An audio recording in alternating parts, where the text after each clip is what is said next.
Shalom, shalom à toutes et à tous dans le nom de notre Seigneur Jésus-Christ.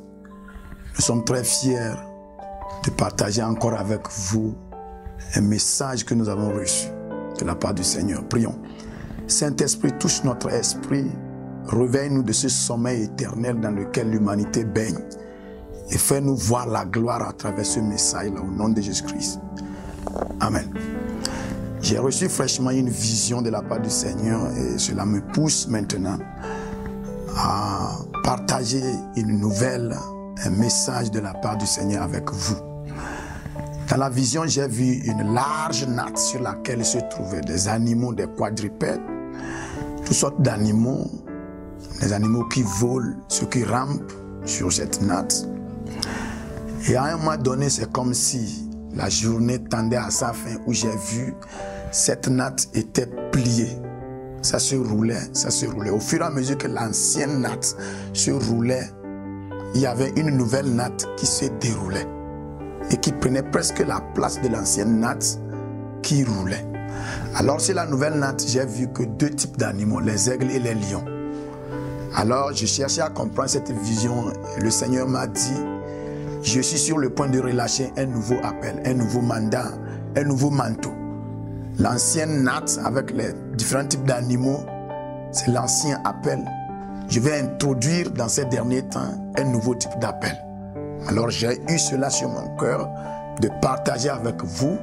J'espère que si Dieu veut introduire un nouveau appel, c'est nous les hommes qui va choisir et mettre cet appel-là sur nous. Alors il va falloir que nous soyons préparés pour espérer cet appel-là. Et tu seras richement béni par ce message. Avant de rentrer dans la description de ce nouveau appel, je voudrais que nous fassions un petit constat sur ce qui s'est passé. Nous savons très bien que le réveil a commencé en Asie, c'est-à-dire en Israël. Et après l'Israël, après l'Asie, le réveil a quitté l'Asie, c'est parti en Europe. Et après l'Europe, le réveil est parti en Amérique en Océanie. Et l'Afrique est le dernier continent qui est en train d'expérimenter le réveil. Le réveil a quitté les États-Unis d'Amérique, ça a sauté en Afrique. Et vous savez que quand Dieu manifeste les choses, il le fait dans des dimensions spécifiques. Par exemple, en Israël, on a expérimenté deux types ou trois types plutôt de manteaux. Il y a le manteau prophétique, il y a le manteau des sacrificateurs et il y a le manteau des rois. Et tu vas voir que même en Israël, dans l'Ancien Testament, c'était ces trois types de personnes sur lesquelles l'onction descendait. Les rois, les prophètes et les souverains sacrificateurs. Alors dans ces derniers temps, ces trois manteaux se manifestent. Alors lorsque nous parlons du réveil, c'est la manifestation de ces trois manteaux qu'on englobe et on appelle le réveil. Alors, quand nous parlons du réveil de l'Afrique, lorsque l'Afrique a entamé son réveil, ces trois manteaux se sont manifestés. Et lorsque nous analysons vraiment, nous allons voir que le manteau prophétique est tombé au Ghana, le manteau des rois est tombé au Nigeria, le manteau des sacrificateurs est tombé en Afrique du Sud. Ce sont ces trois pays-là qui ont vraiment allumé le réveil en Afrique. Je ne sais pas pourquoi la France, les pays français n'ont pas participé, les pays francophones n'ont pas participé massivement, mais de toutes les façons, ce qui s'est manifesté, c'est purement dans les pays anglophones. Lorsque nous expérimentons cette histoire de Boko Haram au Nigeria, c'est en quelque sorte une stratégie satanique pour attaquer le trône royal, le manteau royal. Lorsque nous voyons l'apartheid en Afrique du Sud, c'est un système pour attaquer le manteau des sacrificateurs. Quand nous revenons au Ghana, nous voyons tout ce qui se manifeste comme la religiosité. C'est-à-dire nous voyons presque tout le monde au Ghana veut manifester le prophétique. Et tu vas voir que c'est un système satanique pour corrompre le manteau prophétique. Alors c'est comme ça que l'Afrique a entamé ce réveil-là. Nous remercions le Seigneur parce que ce réveil a atteint son apogée avec ce que nous expérimentons au Nigeria, où des églises vraiment ont atteint un certain niveau. Avec ce que nous avons expérimenté en Afrique du Sud et ce que nous expérimentons au Ghana, nous pouvons déclarer que l'Afrique est vraiment dans son vrai bain de réveil. Mais il y a quelque chose qui se passe. Quand nous regardons le corps de Christ d'une manière globale, nous voyons qu'il y a une certaine stagnation. C'est-à-dire que les manifestations que nous avons expérimentées il y a de cela 1 siècle, 2 siècles, c'est les mêmes choses qui continuent. Quand nous voyons dans le christianisme, nous allons voir que presque c'est les mêmes miracles qui se répètent. C'est comme si l'Église a cessé d'atteindre certaines autres dimensions. Et puisque nous expérimentons en quelque sorte une certaine stagnation, l'ennemi ou bien le royaume des ténèbres essaie maintenant de corrompre ce que nous avons déjà réalisé. D'où vient maintenant la nécessité d'accéder à une autre dimension. Nous devons expérimenter quelque chose de nouveau que la terre n'a jamais expérimenté. C'est ce qui amènera maintenant ce nouveau réveil-là. Alors, suite à cette vision, j'ai cherché à comprendre ce nouveau appel-là va se manifester comment. Et c'est là-bas que j'ai découvert que l'ancien appel, c'est-à-dire l'appel prophétique, l'appel royal et l'appel sacerdotal, a été corrompu d'une manière ou d'une autre. C'est ce qui a amené certains types de manifestations dans le corps de Christ qui ne manifestent pas ou ne révèlent pas la gloire de Dieu. La chair a en quelque sorte voulu dominer, voulu envahir le corps de Christ. À ce moment donné, nous avons voulu dévier un peu la voie et nous voulons ramener ça maintenant dans le domaine purement humain. Et cela attaque la vision première de Dieu. C'est pourquoi maintenant il veut relâcher un nouveau appel. Quel est ce nouveau appel-là? Quel est ce nouveau manteau-là? Sur le manteau prophétique, le manteau des rois et le manteau des sacrificateurs a déjà atteint son apogée et a expérimenté aussi en quelque sorte une certaine corruption. Cela veut dire que Dieu prépare un nouveau manteau qu'on n'a jamais vu. Il est sur le point de relâcher ce nouveau manteau-là. Et ce manteau-là, il m'a bien détaillé, va tomber sur la jeunesse. Et c'est l'Afrique francophone qui va transporter ce nouveau manteau-là.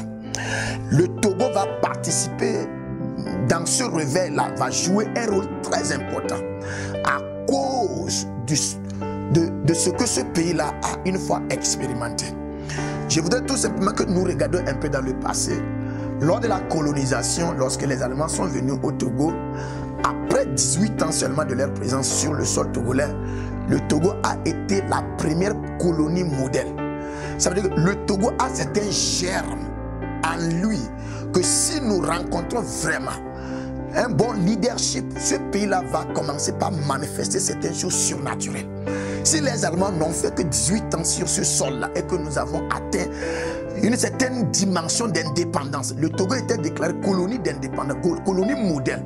On n'avait plus besoin d'exporter les choses de l'Allemagne pour amener dans ce pays-là parce que nous-mêmes, on pouvait nous-mêmes mettre sur pied certains systèmes.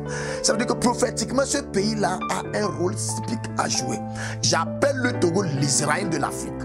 Et dans ce réveil-là, le Togo va jouer ce rôle-là. Et toi qui es togolais, que ce soit, tu sois au Togo ou bien à l'étranger, Dieu a tourné une page et il veut travailler maintenant avec la francophonie. Et qu'est-ce que l'Afrique francophone va transporter comme réveil ou manteau? C'est le nouveau appel.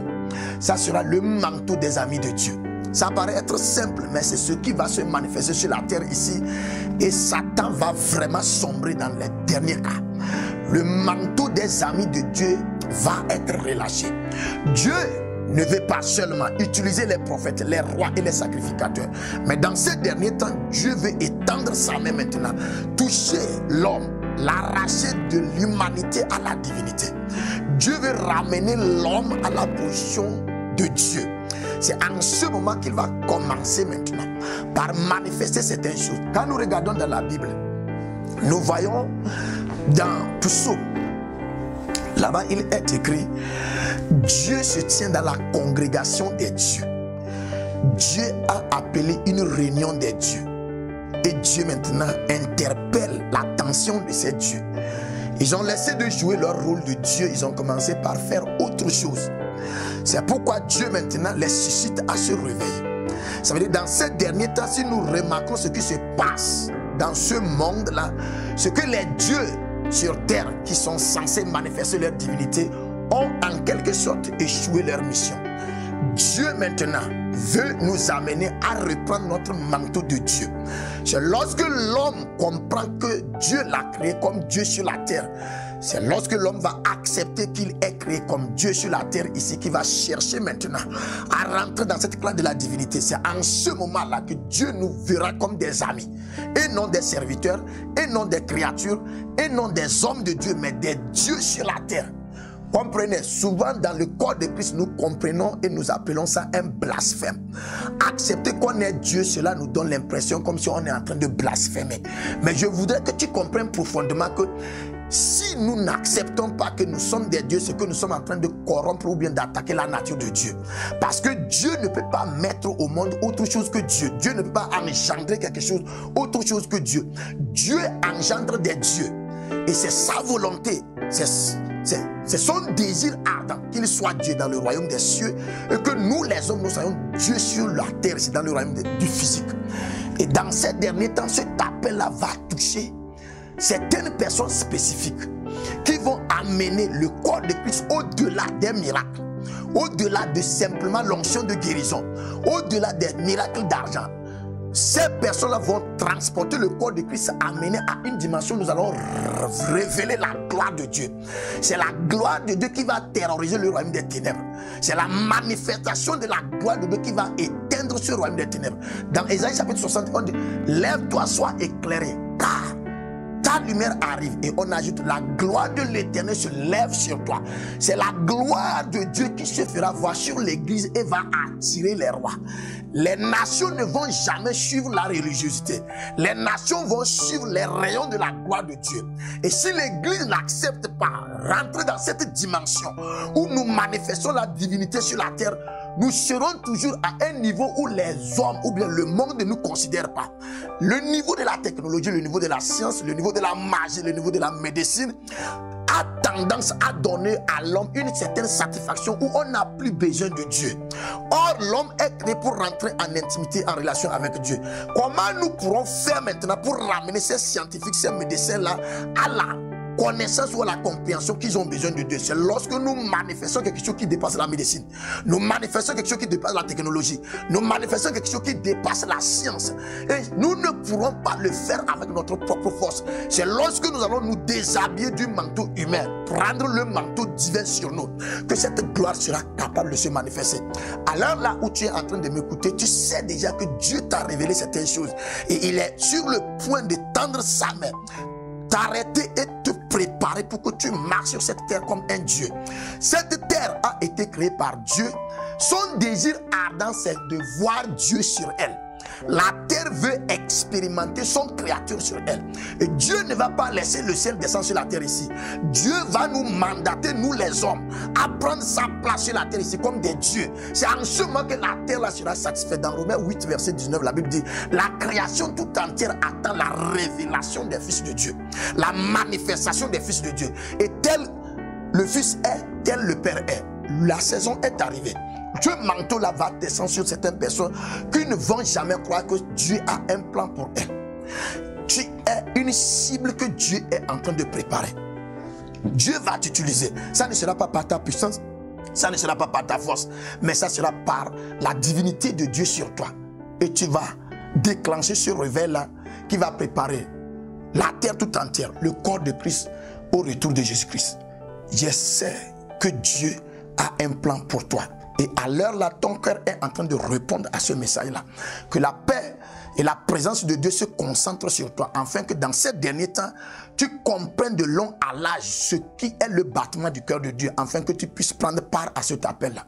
Tu es richement béni par ce message et je prie que Dieu fasse d'une manière où tu comprennes ce message-là autrement que ce que tu es en train de recevoir tout à l'heure. Que le Saint-Esprit te touche au nom du Seigneur Jésus-Christ. Amen.